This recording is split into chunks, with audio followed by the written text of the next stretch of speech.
দেখো বন্ধুরা, জালে আছে মুজাফফর সর্দার, জালে আছে মুজাফফর সর্দার।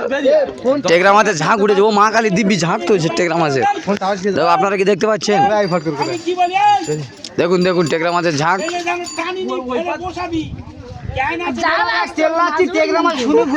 দেখো চারিদিকে কানায় কানায় দর্শক। দেখো এ মাছ ধরা যেমন তেমন বুড়ুমি মারার দিকে একে। চারিদিকে দর্শক, কানায় কানায় দর্শক, শুধু টেকরা মাছ দেখার তারে। দেখো বাজারে সন্ন্যাসী ঢুকে গেছে, এই হাঁসটা ঢুকে নষ্ট করে দিল মাটি। কানায় কানায় দর্শক, কানায় কানায়। নবীদিবাসের মিটিং এ ডাকতেছি, কেউ যাবে না, কিন্তু মাছ ধরার সময় সব বাবু একে। দেখো দর্শক আর দর্শক। তাহলে আসছি আমরা দাদা।